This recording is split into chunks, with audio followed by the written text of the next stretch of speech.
Everything looks good.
Welcome to Meet the Author, where you can join in on insightful conversations with best-selling and award-winning indie published authors.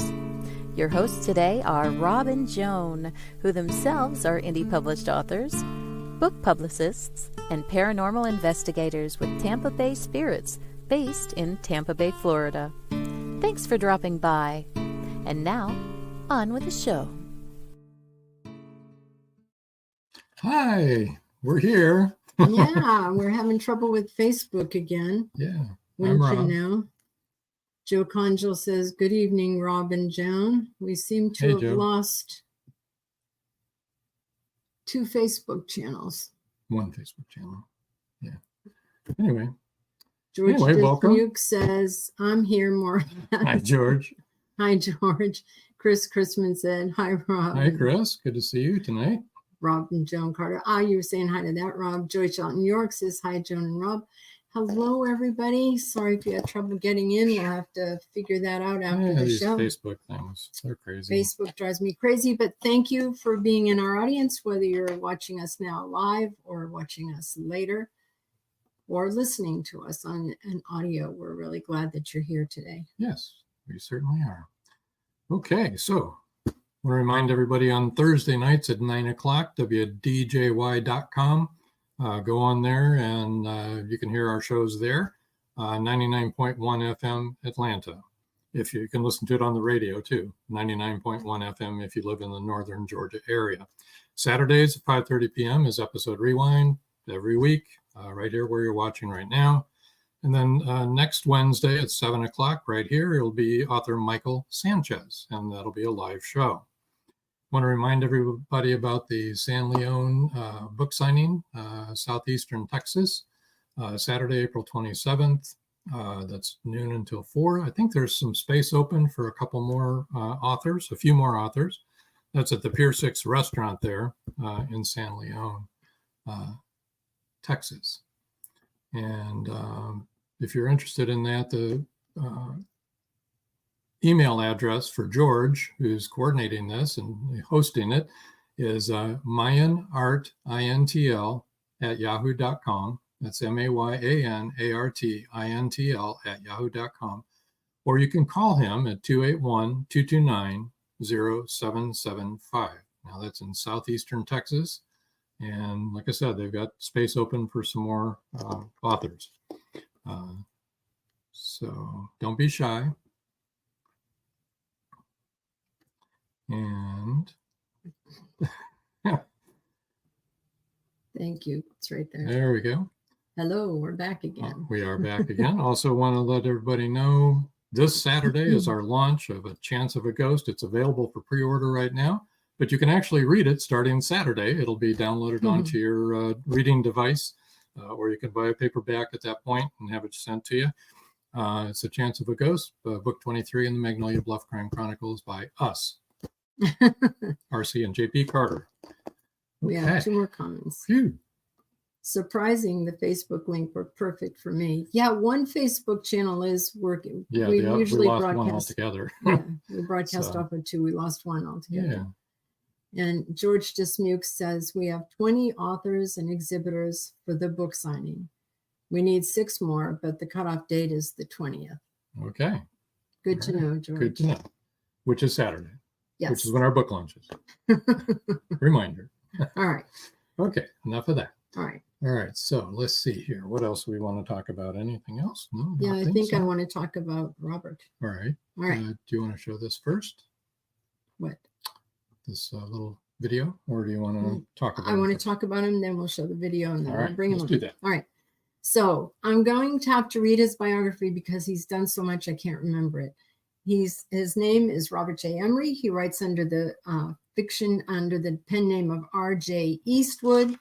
He's had an amazing career. He had a 4-decade film and television career. Highlights of his career include the award-winning TV programs The Directors, 91-hour episodes for Starz and Encore. Do any of you remember that? Because I remember that.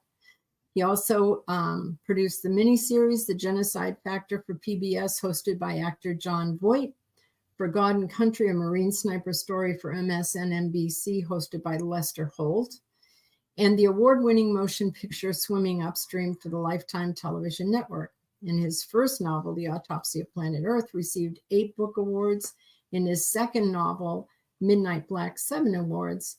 His new nonfiction book, well, it was new when this biography was written, but we have another new one we're going to tell you about tonight. America Standing Strong is one too, or had at that point.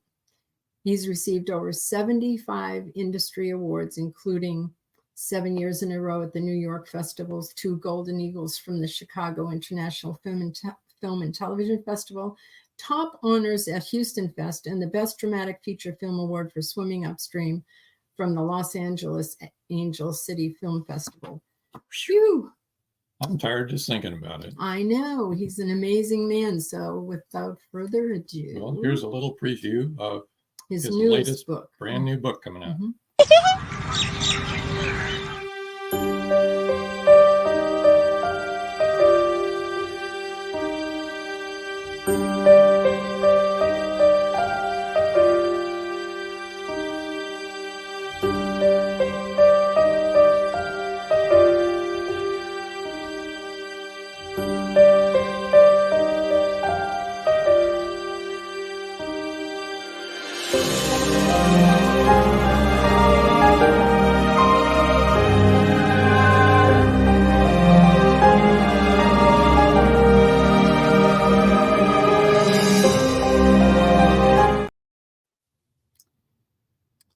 Without further ado, Yes. Mr. Robert Emery. Hello, Bob. Whoever you were talking about, Joan, it's very impressive. Isn't it? Yes, It's good to see you two again. it's good to have you with us again. We remember the last time we had a good time. I Yes. forgot to tell my wife that she could watch this live on YouTube. Yeah, she Yeah. can on our YouTube There channel. you go. Mhm. Yeah, that one's actually working. Yeah. Yeah, that one's working. I did direct a lot of people to YouTube, so I hope they signed on. That's That'd be good. They great. can comment from there too. Yeah, they Actually, can comment if CW is you're- on there. Right Yeah, I now. can see. Actually, Chris Chrisman says, hello, Bob. And CW said, your new book is fabulous. Oh, He was talking about our I book, think he yeah. was talking about our book. He 'Cause just he's- hit okay. advanced copy. he had an advanced reader copy because he's part of the same writing group that we're a part of that puts out Magnolia Crime Chronicles. He's actually the boss. He is the boss. There are 12 authors. Of course, we operate as one because we co-write. And so 12 different books every year in this crime chronicle, all taking place in the same town. Crazy, huh?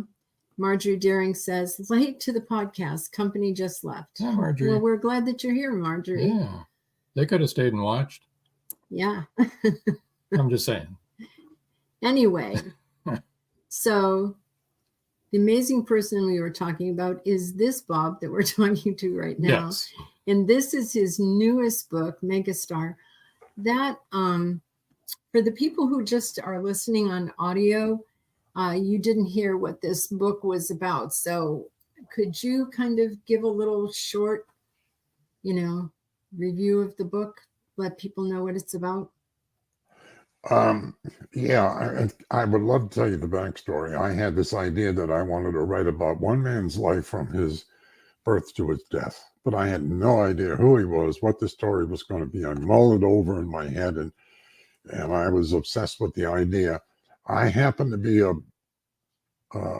fanatical Andrea Bocelli fan, and I play all his albums in my car. And I was driving around one day, and I thought, wouldn't it be wonderful if I took a young kid, young 19-year-old, just turned 19, and he discovers in the church choir, he sings in the church choir, he has an extraordinary voice that brings out the emotion in people.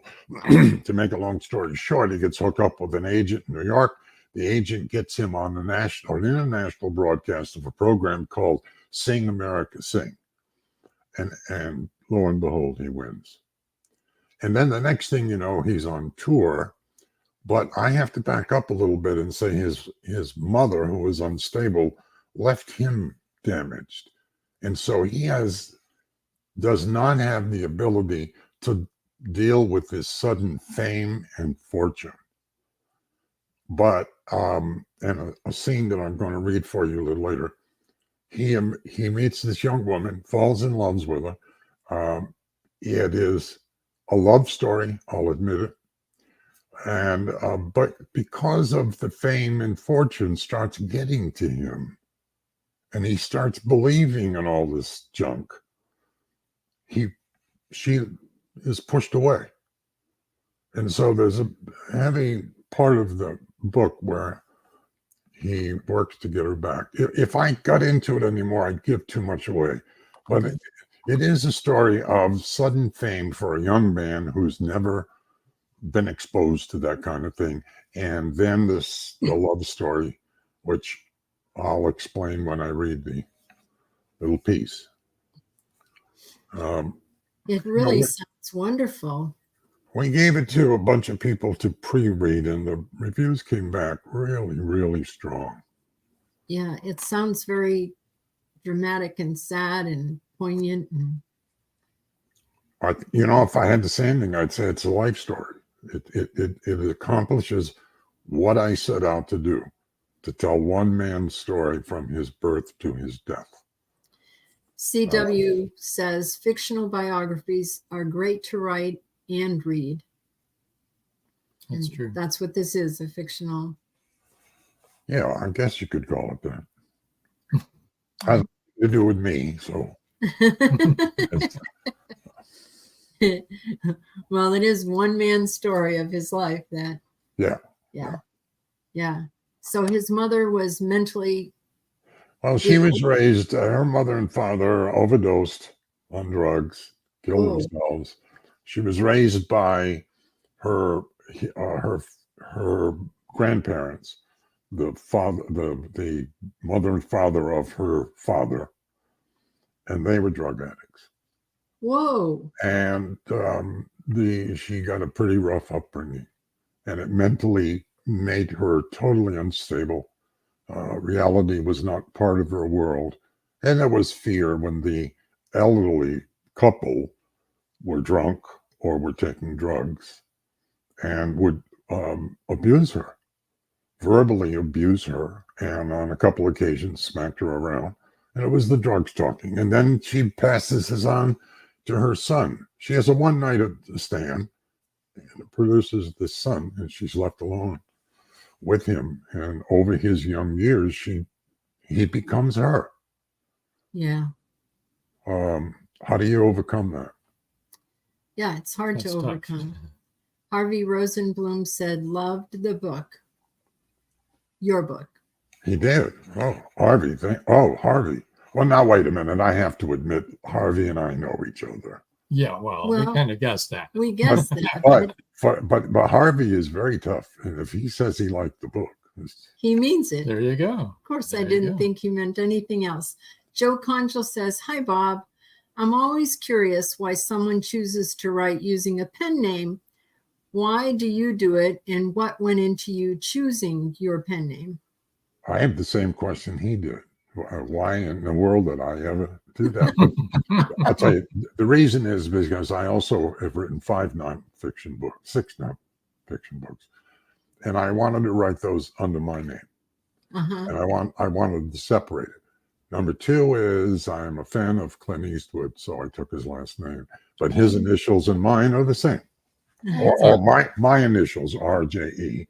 And Clint was one of the subjects of my Encore series. Yes. Very nice man. So I just took his last name. Did he mind? I don't know. I didn't ask his permission. You never asked. but the reason is that I write fiction and nonfiction, and I wanted to separate me from. Sure. That makes good sense. I think so too. Yeah. So it really sounds like he had a tragic life. I won't ask you how he died because, that's going to be too many spoilers, but I don't think it's so much fiction. I know it's all figment of your imagination, and you created this person and went through, in depth into his background and why he became the way he is. But it kind of rings true to celebrities, doesn't it? That they often end up messed up like that. Yeah. That was part of it. You hit it on the head. A lot of them get lost in the fantasy world, take it seriously, and tragic. Some of them end up in tragic situations. Especially, you said he started young, and it seems that the young actors and celebrities, singers, all of them seem to have a very hard time dealing with that celebrity.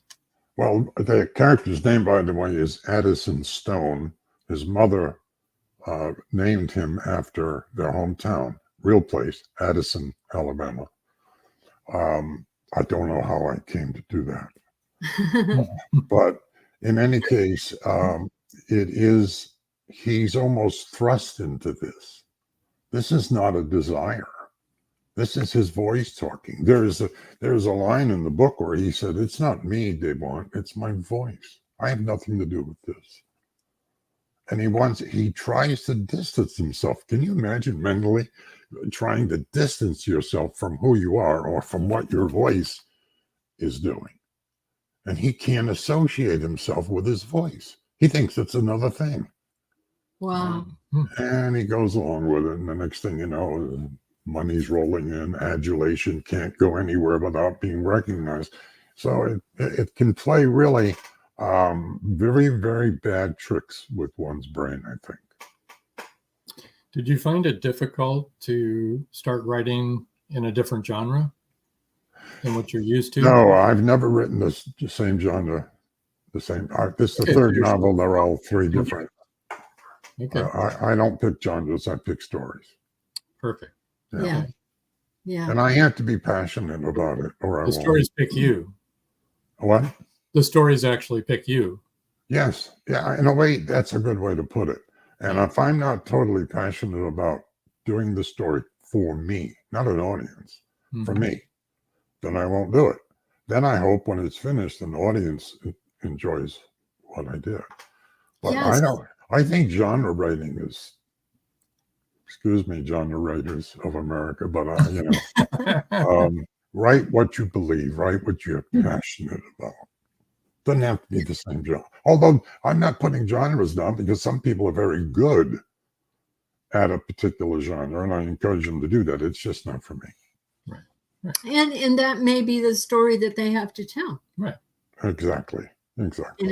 I would love to be able to write science fiction, because I love science fiction, but I just don't have that in me, Science fiction is very hard, I think. You have to make it believable.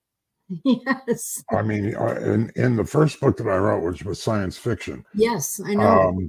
the Autopsy of Planet Earth. Mhm. I had to find a way to make it sound like this could really happen. And if I Mhm. couldn't find it, I wouldn't write the book. But that's not so hard. Bring a little reality into it, and There you go. you go from there. Okay, we need to take our first break. When we come back from that first break, you're going to share a reading with us from Megastar. Okay. Looking forward to it. Stand Me by, too. everybody. Don't go away. We'll be right back. It's every parent's worst nightmare. Police officer Madison Jackson awakes to discover her baby kidnapped from her crib. Was it revenge for someone she arrested, or something far more sinister? Madison's estranged husband is incarcerated in Supermax. As the second in command of a deadly Mexican cartel, did he issue the order to abduct their daughter? Bye, Baby, Bye, from author Kelly Marshall. Get your copy today.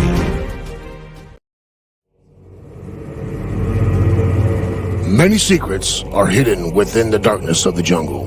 Now comes part 4 in the Jaguar series by retired Hollywood scriptwriter George Dismukes. In this saga, Brandon, Andrea, and Naja, the Black Jaguar, go deep into the Mato Grosso jungle on a mission to rescue 2 kidnapped children. During their journey, they encounter many dangers, including Yanomami Indians, bent on revenge for the murder of one of their warriors. Return of the Jaguar is book 4 in the Jaguar series, starting with 2 faces of the Jaguar, the Lost City, and the Jaguar's Quest. All 4 are available on Amazon, Barnes & Noble, and other bookseller websites worldwide.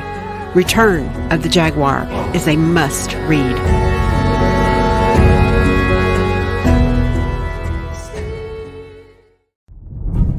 Profiteers are preying on displaced souls who seek freedom, sacrificing everything.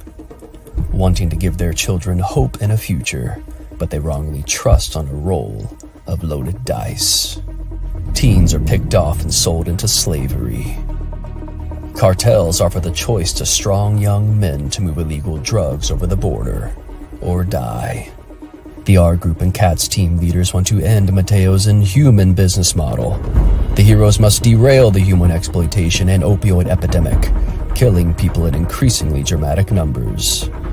If they can save even a few from the jaws of death, they win. The present-day battle is in full swing, yet it can end badly for humanity unless the Enigma heirs triumph. Who will survive the onslaught, and how fast can they make Mateo pay?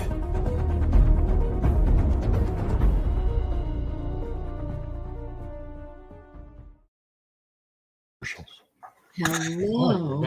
Yeah. So we have a few comments before you do your reading. Okay. Joe Poncho said, if you don't like the story you're writing, then the reader probably won't either.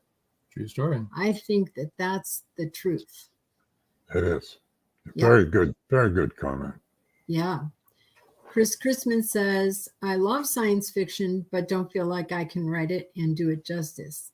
Same, Chris. And Marjorie Daring said, I love what you said about writing a story, not writing a genre. Sometimes the story determines the genre rather than the other way around. That's true. Yeah. And sometimes it's hard to figure out what genre you're writing. Right. It all gets kind of confused. Yeah. Yes. Anyway, why don't we have you read now from Megastar? I will do my best, if you'll forgive me. Not the greatest public speaker, but let me just introduce it by saying this picks up immediately after young Addison has won the show called Sing America Sing.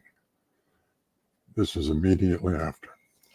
In his dressing room, Addison sat alone, reliving all that had transpired in the last 5 days. He dropped his head in his hands and wept. Lang, Ben, Andy, and Julio entered. Hey, those better be tears of joys. his agent Lang said with a broad smile, because you, young man, you won the lottery like we knew you would. Addison stood, walked to his friend and neighbor, Ben, who had traveled to New York with him, and hugged him. Thank you, Ben. Thank you for everything. Ben's face splayed into a wide smile.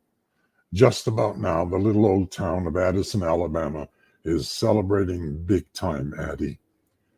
Lang shook Anderson's hand vigorously. You were amazing. Now we wait for the office to roll in, and I promise you this, they will. So wipe those tears away, his other agent, Andy said. Toss some cold water on your face, and let's go to the reception and meet some of your new fans. Now, I'm going to stop here and explain that after the show, the producers always held a reception on the stage. So Ben handed, a gentleman, his friend Ben says, gentlemen, can we give him a minute to call his mother? Ben handed Anderson his cell phone. The room cleared and Anderson called his mother. Now remember, there's a very strenuous relationship between them, but they try to be nice. His mother, Lacey, he says to his mother, I did it, Mom, I did it. His mother, Lacey, was crying. I'm so proud of you, Andy. My phone's ringing off the hook. Now you go enjoy yourself and remember to hold your head high. I will, Mom. When do you get home? She asked. I don't know yet, Mom. It's up to Lang and Andy and what happens next. Call me when you know. Love you, son. Love you, Mom. When they arrived on the stage, the reception was underway. Lang whispered to Anderson, there are many music industry big shots here. Don't be intimidated.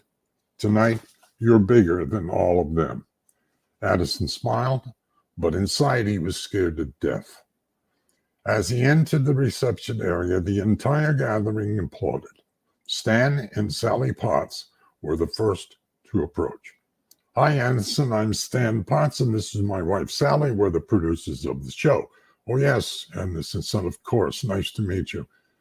I want to thank you for this opportunity, Mr. and Mrs. Potts. Believe me when I tell you your life is about to change dramatically, and that's an understatement, Sally said. Congratulations on your amazing first-class performance. My wife knows when a talented newcomer is about to fly high, young man, Stan added. Stay focused, and you'll fly higher and higher. The four judges approached Addison and shook his hand. As Addison moved through the crowd, he smiled and thanked well-wishers, but did not converse with any of them. His head was swirling. None of this felt real. He would need time to process it all. Someone tapped Addison's shoulder as he and Ben approached the buffet table. He turned and came face to face with a beautiful young woman with large, penetrating blue eyes that sparkled like diamonds. Reddish blonde hair touched her shoulders, and he noticed she had a great figure to boot. Hi, she said, I'm Hannah. She took Anderson's right hand in hers, cupped her left hand over the back of his, and gently squeezed.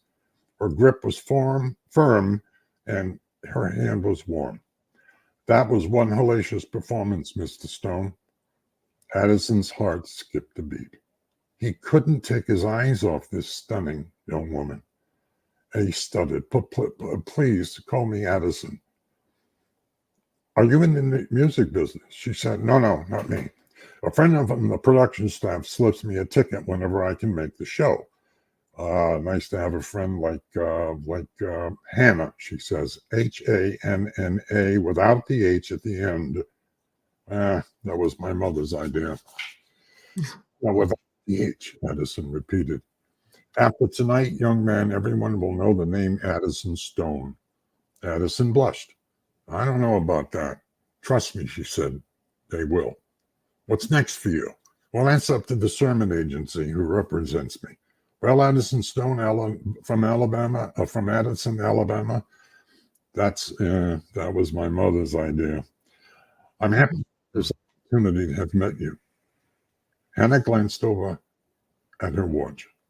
I promised to meet up with friends after the show. Good luck to you, Addison. She hesitated before turning to leave and stared at Addison as if to say something, but she didn't. She just stared. Are you going to say something? Addison asked. No, I mean, yes. When you sang Your Love, several people near me had tears in their eyes. The same is true when you sang Time to Say Goodbye. You sing with great emotion, and it touches people. That's a gift. Thank you, Hannah. Well, she says I have to go now. Best of luck to you, Addison.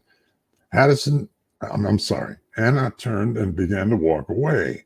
Addison blurted, boyfriend? Addison, getting names mixed up here. Hannah turned back and asked, what? I was just wondering if you were meeting a boyfriend. She says, I don't have one. Addison smiled again and said, me neither. I mean, a girlfriend. And Hannah said with a chuckle, we both need to get a life. You take care now, Addison Stone. She turned to leave again. Addison, what's with the names, Bob? Hannah and called to her. Hannah turned back over her shoulder and said, yes. I was wondering if could I see you again sometime? Hannah thought for a moment. Yeah, okay, I would like that. How long will you be in New York? I don't know, Addison replied. Hannah took out a small pad from her purse, wrote her cell number, and handed it to Addison. If you're going to be in town for several days, call me. Oh, okay. Addison smiled. I will, I promise. Hannah tossed him a thumbs up and began walking away, but stopped, turned back, and smiled. Enjoy yourself. Tonight you are on top of the world. Be well, Addison Stone. Call me if you can. Addison, the shy introvert, was clearly smitten by this young creature, lovely creature. Hannah, he whispered low as she walked into the crowd. His eyes remained locked on her until all he could see was the top of her reddish blonde hair. Like a wisp of wind, Hannah was gone. Ben, standing nearby, had been watching the exchange with amusement. He inched closer to Addison and whispered, see something you like? What? Addison said. Ben chuckled. There's going to be a lot of pretty women circling you before long. Don't know what you're talking about, Ben. Let's eat. I can take it another page if you want me to. I'm going to jump ahead, and okay. He gets back to his to his hotel room. He can't wait to get back. He wants to make a note in his journal. He's desperate. He wants to make the note. He says, tonight was magical, he wrote. Not only did I win the show, a mind blower in itself, but I met a beautiful angel named Hannah, who moved me in ways I have never experienced. She took my breath away. I hope to spend time with her before Lang and Andy send me off to parts unknown. God, was Hannah beautiful or what? My challenge now is taking Ben's advice and moving beyond the past into the future. Will I be able to do that? Why do I question myself? Why is it so difficult to accept what happened to me? Why? Wow. That's it. I hope I didn't stumble too much. No, it was very good. You did a good job. Yeah, but I failed to mention, by the way, that he has a stammer from his childhood, and it comes up when he gets nervous. Interesting, but not when he sings. No. This guy has a golden voice. And I think that's really accurate to people who stammer. If they act or they sing, they don't stammer when they're doing that. Right. Just when they're having to, say their own thing. Right. Oh, Connie Clary says, hello, everybody. Hi, Connie. Sorry, I'm late. No problem. That's okay. And Chris Chrisman said, great reading. Oh, yes. Thank you. There is a follow-up now, and we're into the love story. Deeply into the love story. Yes. Obvious that he loves her and that she cares for him. She does, because, I can't give it away. Don't give it away. Don't give it away. I was just going to tell you how they meet up for the second time. Okay. If I do that, I blow it. Buy the book. If you want to see what happens, buy the book. Joe Concho said, enjoyed the reading. Oh, good. Thank you. Yes. Well, actually, celebrity and all this type of thing, production, is something you really know and you understand. And so you have a I over my career, and mainly because of the director series, I've worked with and met just about every Hollywood star there is. Some of them I love, some of them I don't love so much. I will speak extremely well about Tom Hanks. We worked together 3 times, and he is, if he was sitting here with us, you'd think you knew him your whole life. Wonderful, wonderful guy. But you also get those that come in and they throw at you the Addison Stone crap.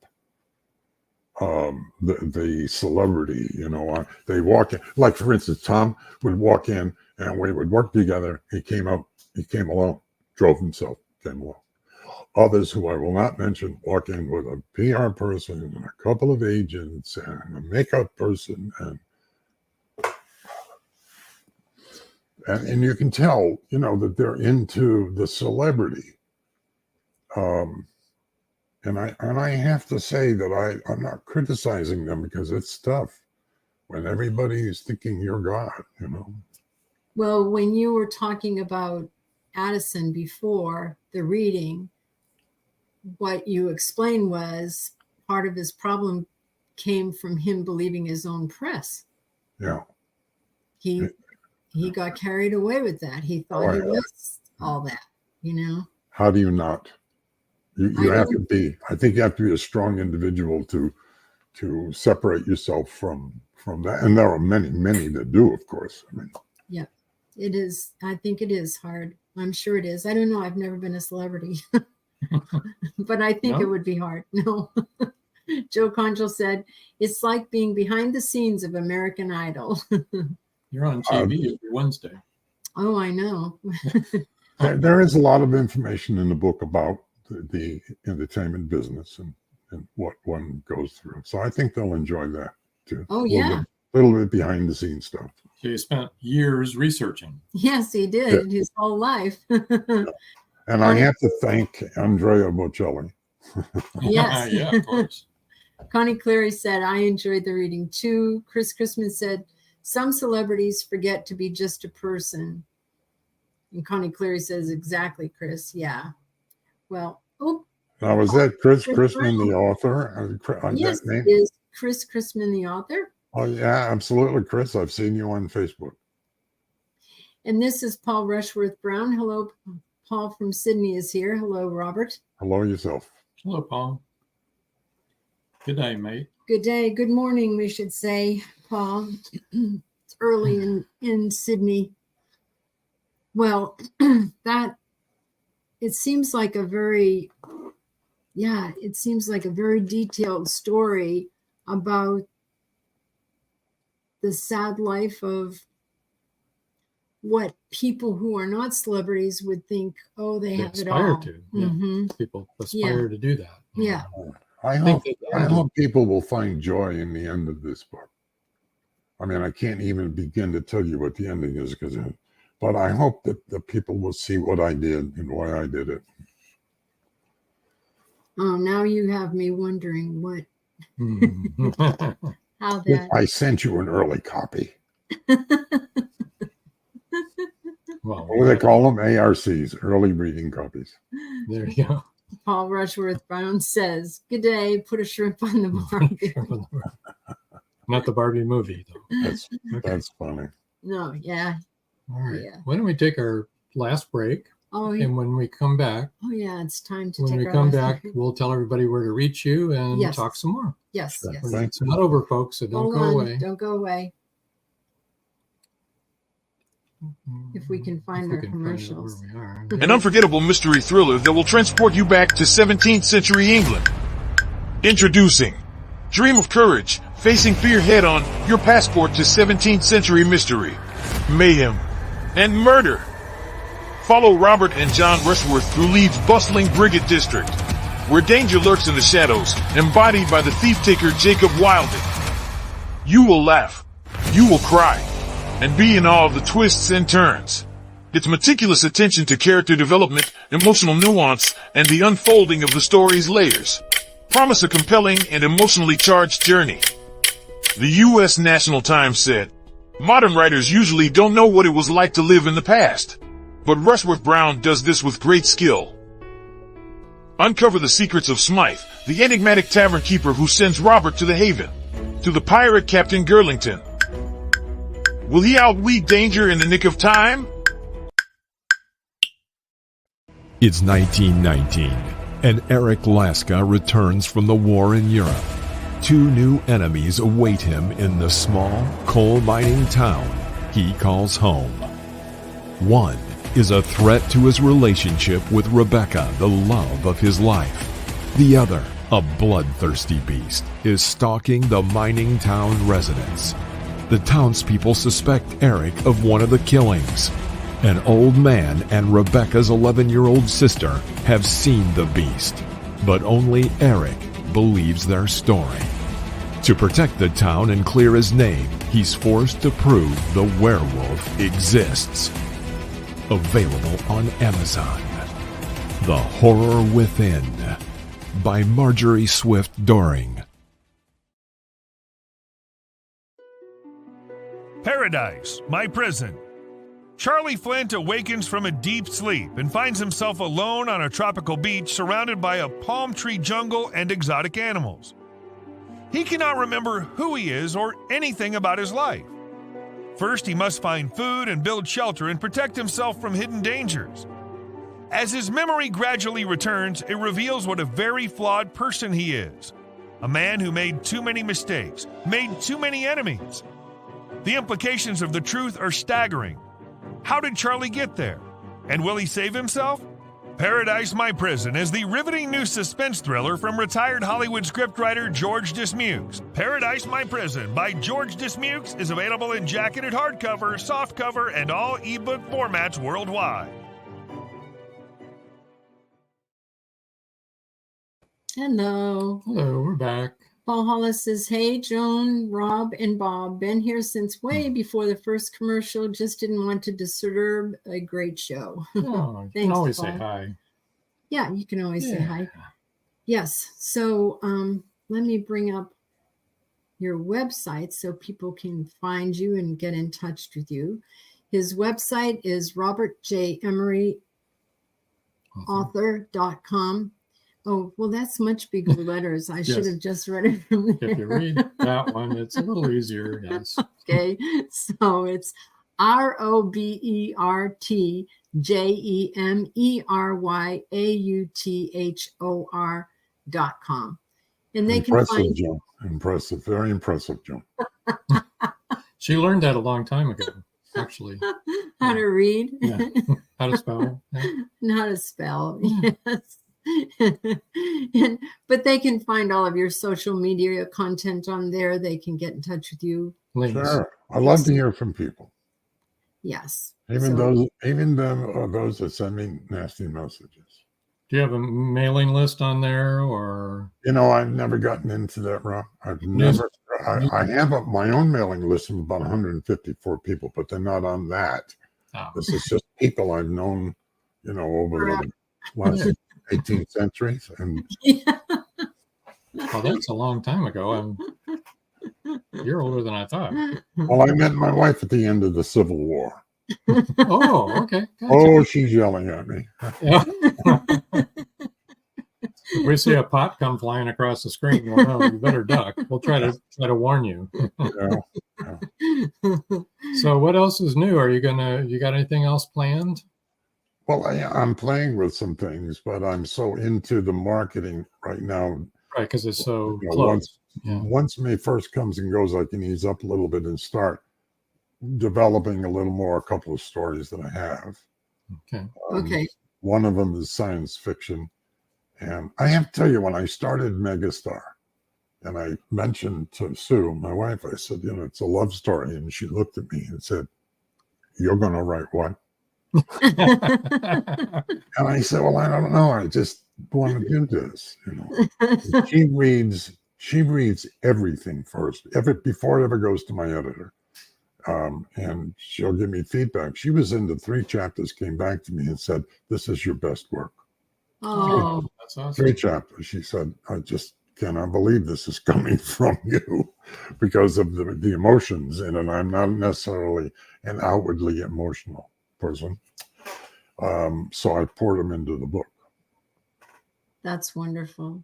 George Dismuke says, "Hey, Robert, you interested in doing an Under the Sea adventure movie?" Oh, really? And I know George's name from Facebook.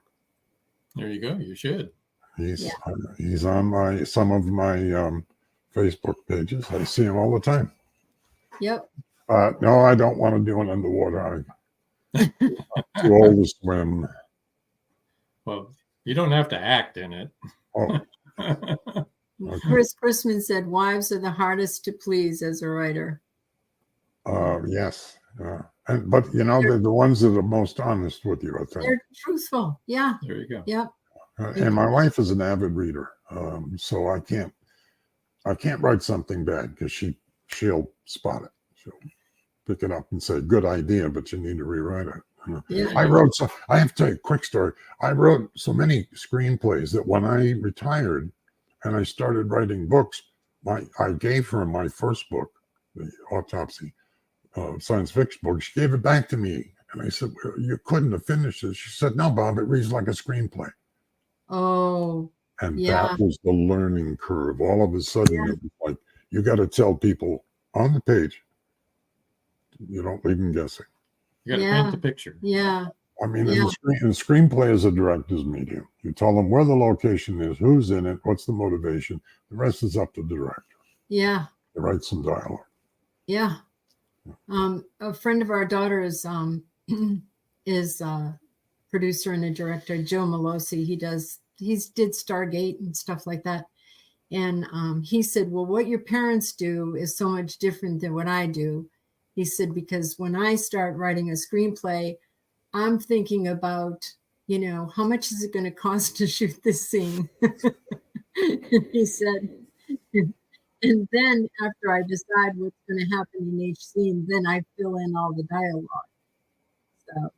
Well, that's interesting news, because when I write a story, I have my characters, I have the story down, my characters, and the ending. That's it. As I'm going along, I fill it in. I often surprise myself, as opposed to, plotting this whole thing out. I won't do that. Maybe I'm not capable of doing it. I want it to be real, and it's not real unless it surprises me. Yeah, it needs to be organic. That sound right? Yes. Exactly. Yes. You've probably heard the expression being a pantser or a plotter. And a plotter is a person who follows a storyline, beginning, middle, end, and they fill in each chapter, outlines it. And a pantser kind of flies by the seat of their pants, and wherever the characters take them and the story takes them, that's where they go. And I will admit, to every character, I try to make them distinguished from everybody else in the book. I don't care how small a role they play. Is there something that's got to separate them? You can't write, the same dialogue the same way for everybody. No. And I always give them a little something that separates them.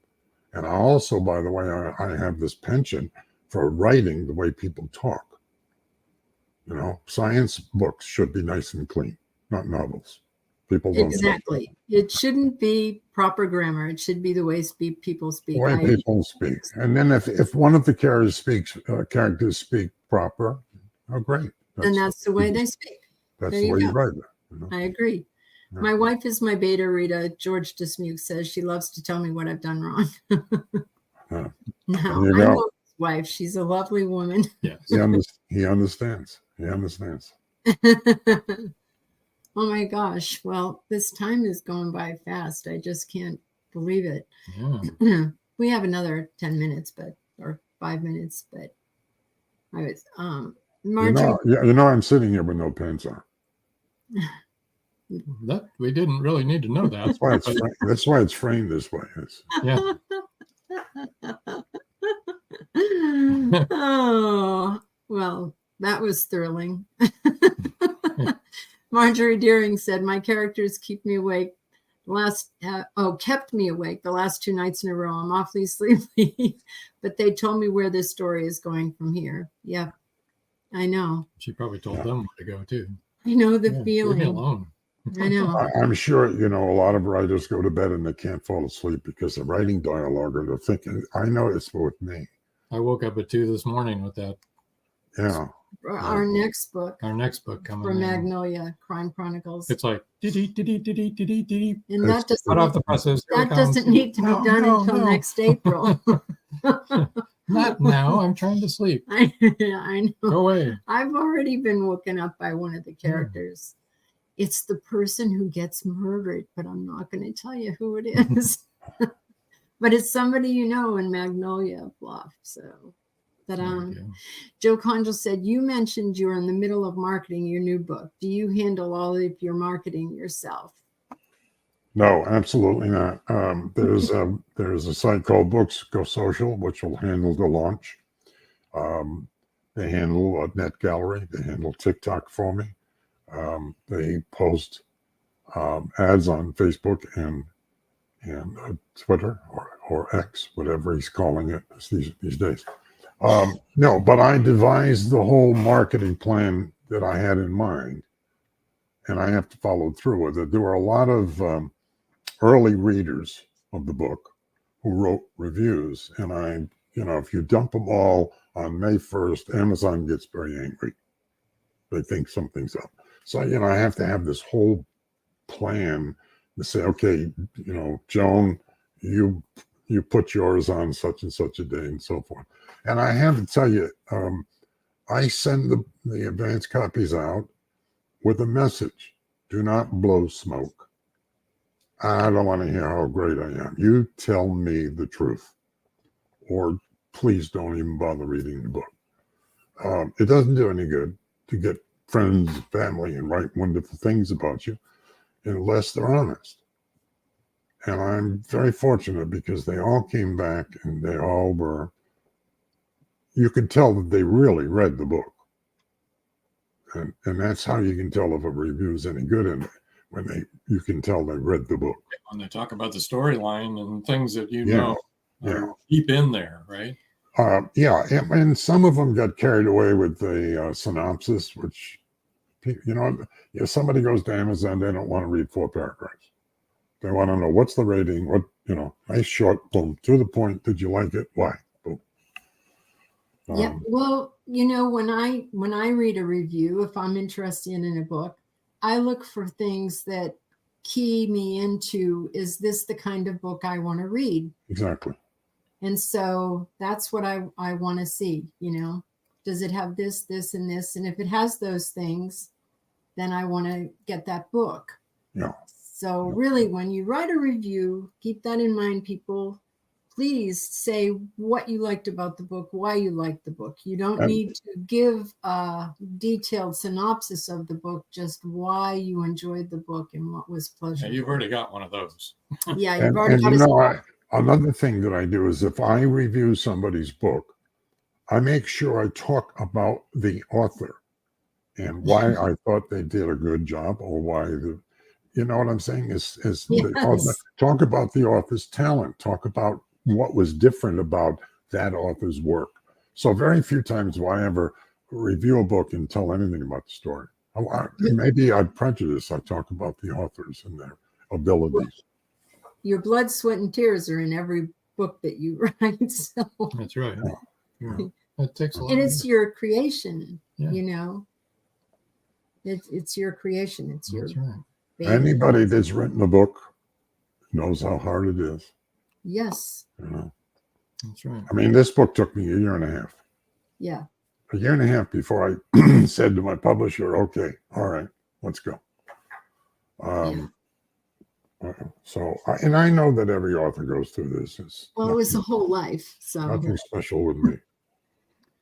Well, Bob, I think we need to wind up for tonight. Yeah. Thank you so much for joining us. It was great to have you back again, and we'll have you back again with your next book. Yeah. Thoroughly enjoyed it. I want to remind everybody that when I was 12-year-old, my mother sat me down and said, "My son, you don't have a serious bone in your body."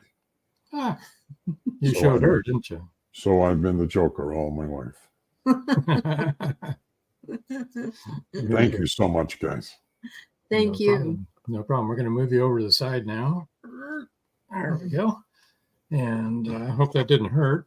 I want to remind everybody, Thursday night, tomorrow night, 9 o'clock, WDJY.com. Please go there and listen to the show.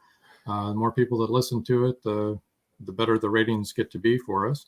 May sweeps. Yeah. The Nielsen ratings is what they're looking for. Depends So to on keep how many us going. advertisers we get. 99.1 FM. If you're in the Atlanta area currently, you can listen to it right there on your radio, if you still have a radio. Saturdays at 5:30 p.m. episode rewind. Catch all the old episodes without having to go find them. And next Wednesday at 7 o'clock will be Michael Sanchez. And Few more comments. Okay. Chris Chrisman said, "Thank you, Bob. Great show." Thank you. Joe Conchel said, "Great show. Thank you, Bob." And of course, Robin Joan. Joyce Shelton York said, "Enjoyed the show."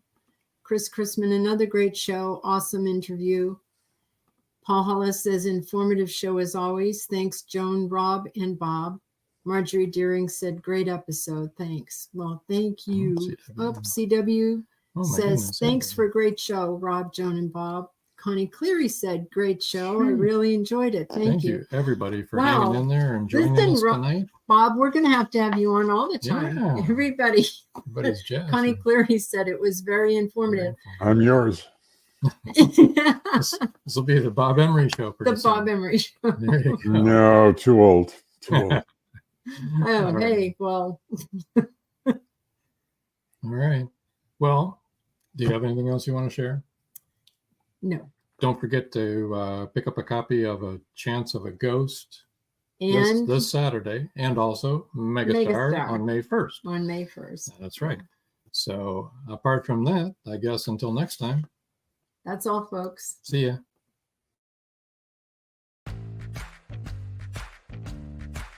Live every Wednesday, your Voice of Indie hosts Beam Weeks and Stephen Gees welcome authors, musicians, publishing industry pros, artists, and assorted creative guests for an exciting interactive hour.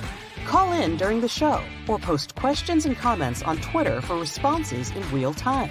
Meet your favorite indie creators, learn inside tips, network, and promote your work. The link for each week's show is pinned on Twitter atop @VoiceOfIndie. And you can receive the link every Wednesday morning in your inbox by subscribing to our newsletter at freshinkgroup.com. Check out Voice of Indie every Wednesday on Blog Talk Radio and catch hundreds of episodes archived everywhere from our websites to our YouTube channel and Spotify. Thank you for joining us here on Meet the Author. Make sure you stay up to date with our show by clicking like, follow, and share. And you can find us on Spotify, iTunes, and more. See you next time on WLFE-DV.